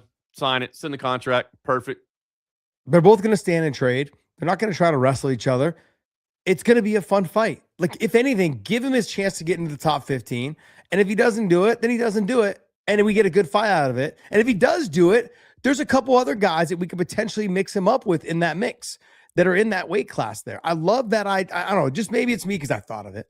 But, but why not him against someone like a Mike Malott? I know we don't want to do it because Mike's on his way up and Mike's younger. Mike represents the whole country. But if he gets past D-Rod, him and Kevin Holland, let's do it. I like it because you said D-Rod, and I was like, all right, let me look at else. And the two names I thought of immediately because of the stylistic fun of it would be Malott or maybe Uros Medic as well. But you touched on as well, like, do you really want the 40-year-old guy taking out the dudes that you're kind of building around right now, right? Like Malott, he's not like a young guy, but they kind of got him as the face of Canada right now and carrying that market a little bit. And then Uros really had that breakthrough performance. So do you want to potentially ruin that? So I like where your head's at on D-Rod. That's a good one. Yeah, I love the D-Rod fight. Even if you want to throw him in there against MVP, because the MVP's older as well, Michael Venom Page. Very unfair for him to have that fight. I think you'll get a way better fight against him and D-Rod. But that puts him at the number 15 spot. That's his dream. Mm-hmm. His dream is to be right there. And so let's give it to him, and we will get a damn good fight out of that. The way he was throwing those shots the other day, he was winging it. I would love to see that fight. So I'm going to wrap it up on two more things, okay? We're going to get this wrapped up here. Big John and I had a talk yesterday, and this is no disrespect to DJ. I can't say this enough. I got nothing but respect for Demetrius Johnson. Does Demetrius Johnson have the same success in this flyweight division as he did in that flyweight division? Man, that's a tricky thing to say, right? Because Demetrius is so good, and he's so adaptable, and he's so athletic. Like, if he was the same age as these guys, the same mindset, the same willingness to learn and to get better and commitment to improvement, you'd have to say that, if he was starting over, maybe he at least has the capabilities. But we said it, man, this flyweight division is so good, right? And this sport just keeps moving on and getting better and better. Like, I don't know that there's anybody from another era that you take him and put him in the era and they succeed. I mean, obviously the most extreme example of it all is when Royce Gracie came back, right? And then, and you just knew, like, and those, I remember that was one where if you knew, you knew. It was right? hard to watch. It was hard to watch. Like, all the casuals were like, yo, Royce is back. And I think all the people like us as hardcores was like, Royce is, this ain't right. And so I think the division, the sport is always moving forward. So to take anybody from another era and drop them into this era, I think they struggle because the athletes are just getting better and the sport is evolving. But if that also means that you get to take Demetrius's work ethic and his commitment and all those things, like if he was training alongside everybody now, I feel like he would develop. So I would say just if you take him raw and he's that guy and we're just taking the video game character, like all we're doing is firing up UFC 6 and we're taking the video game character out of that era and we're dropping him in this era, I'm like, nope, it's not going to work. But if it's the man and the fighter and he has the ability to do everything that they're doing now, I think he would. I only say no because the talent is so good. Even if I was to make him equal to what these other guys are, or make him equal to what he potentially is now, because he was leaps and bounds above everybody else. It wasn't even close, right? I mean, the throw you up in the air by your waist and then grab your arm and snatch and armbar you on the way down. It's insane. But to do what he did, I think he got 11 consecutive title defenses, I believe is what he had. Think about this list.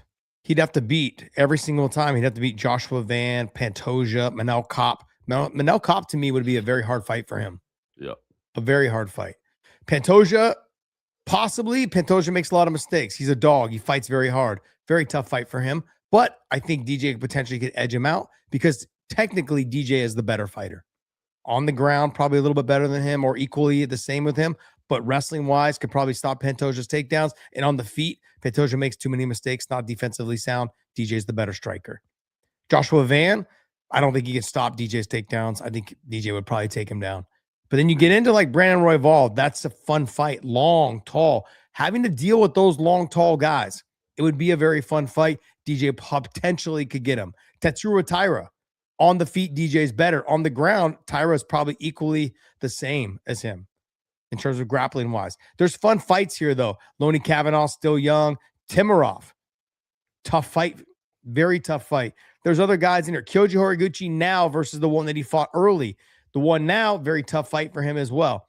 There's the maturity of all of them. If you mix them all in there, I don't know if he'd be able to rattle off 11 straight.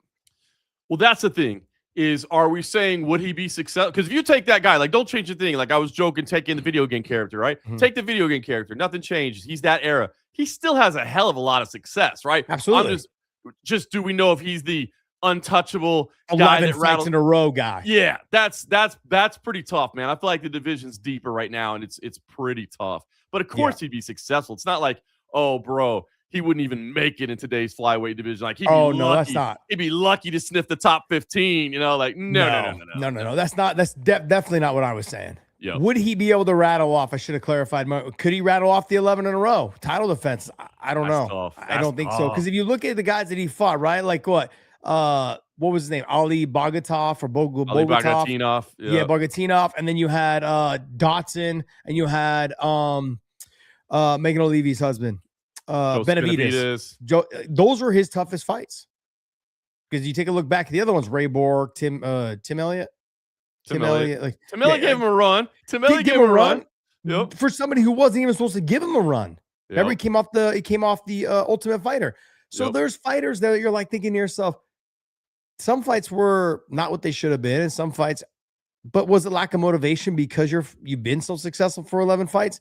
I don't know if I don't think he would have the same success in terms of 11 straight title defenses against this era of fighters. It would be a lot harder for him because every single time you have to be on point. You can't afford to have a night where you're not on point.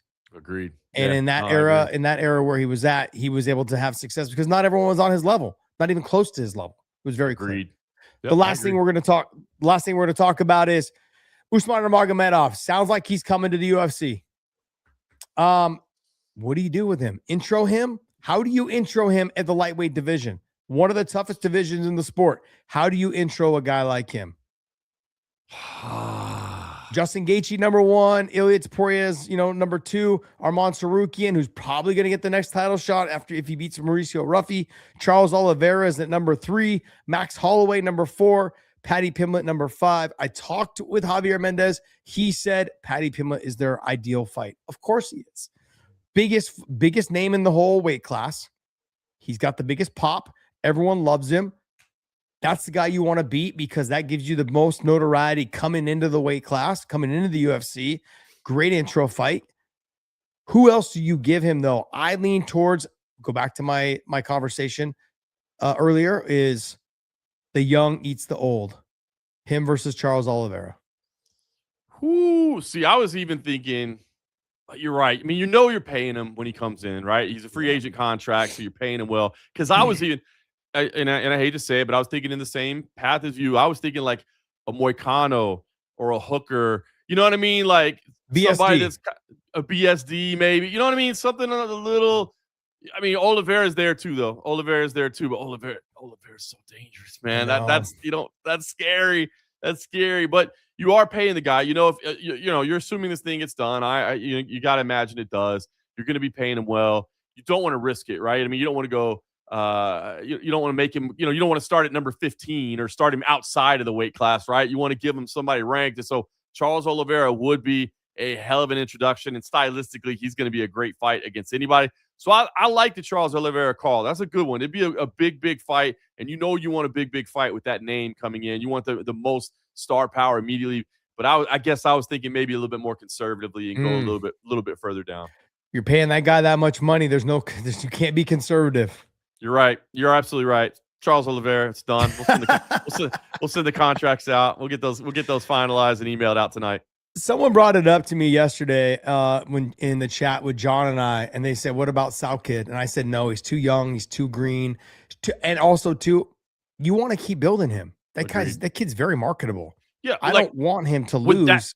Would that be a fun fight? Like, am I down to see that? Agree, but you're thinking from a business perspective, and you're right. I don't think that's the right matchup right now. It'd be a great fight. And I'm down for it. But I think from a business perspective, it's not the right fight. I agree. I 100% agree. So, yeah, those are the fights that I look at. If you're going to pay him that kind of money, which I believe he's going to get paid probably close to $800 to $1.3 million a fight, probably somewhere in that mix. That's my guess. I have no inside information. Just simply put, he's leaving a contract that I think is paying him over $1 million a fight into a contract to fights who you would say some of the best fighters in the world into the UFC at a bigger stage. They're going to pay him between 8 to 1.3, 1.5, somewhere in that mix. I would imagine. Okay. It just makes sense.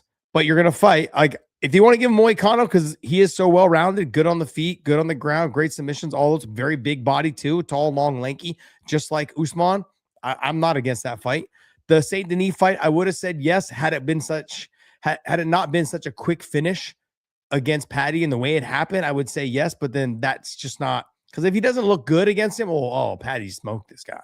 It's not good. You got to match him up against someone who's coming off of either a win or someone that's known, like a Fiziev. People were like, "Oh, he beats a Fiziev. That's a good win." Fiziev's got a reputation for being a dog and being a damn good fighter. So I could see that potentially.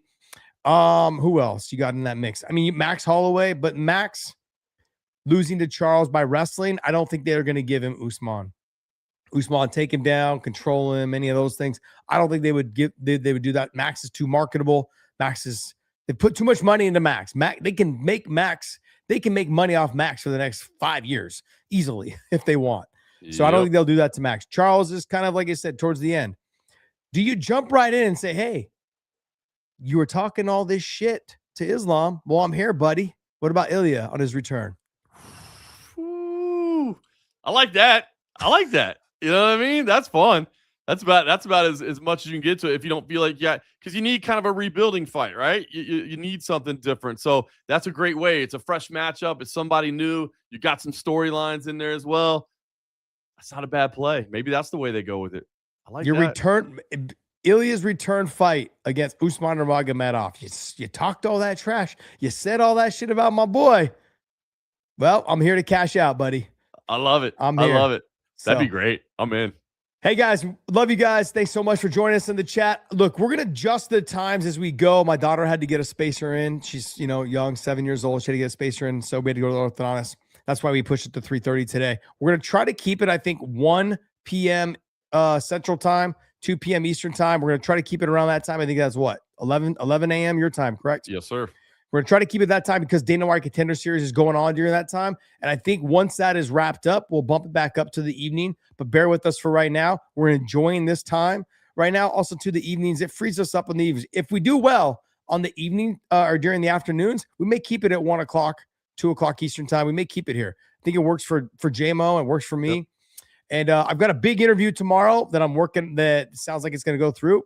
My man hooked it up, though. JMO was able to pull this for me, so I appreciate it. So that one, we're going to record that tomorrow morning and go from there. So I'm looking forward to that as well. So that's a big-time interview. I'm looking forward to that. And anything else? That's it, brother. We had a great CFFC this past weekend. It was fun for me to see all the, the matchmakers and Hunter and have all those guys in the building, man. That was a lot of fun. Just seeing everybody finally at a show was good. So I had a really fun week. It was a really fun to see Bilal Hassan win a contract on Contender Series, to have that big event on Friday night, and then to be at the UFC. It was a great week, man. So it was fun, and now we back to the grind. Hey, guys, thanks so much for tuning in. Thanks so much for clicking on the channel. Hit that like and subscribe button. Hit the bell for notifications as we drop interviews. Most of you guys know we dropped RDR yesterday. That interview was a great interview. He talks a lot of shit. I love him. Loved his interview. He was fun. Definitely a fun interview. Roman Dolidze also dropped Umar Nurmagomedov. I'm working on trying to get a time set up. He's over in China right now, so the time is very difficult to try to get us arranged. So try to get that lined up as well. So, hey, guys, thank you so much for tuning in. Tune in on Tuesdays for JMO and I. We're going to have some fun with this. And until next time, we're going to leave you guys with this. Saturday mornings used to mean coffee and sidelines. Now it's game time for all of us. We're running drills, chasing goals, and yeah, trying to keep up with each other. Soccer, lacrosse, doesn't matter.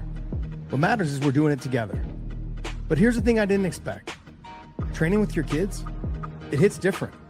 You sweat more, you push harder. If you're not careful, you could burn yourself out. That's why I started bringing Element. No sugar, no junk, just electrolytes. Sodium, potassium, magnesium, so you can stay sharp, stay moving, and stay in the game. Because when your kids look over and say, "Come on, Dad, keep up," you don't want to sit this one out. You want to be right there with them. Hydration isn't just about performance. It's about showing up. For them, for yourself, for moments like this. Element. Stay salty. Hey guys, until next time, I want to thank you guys so much for tuning in. It's been fun.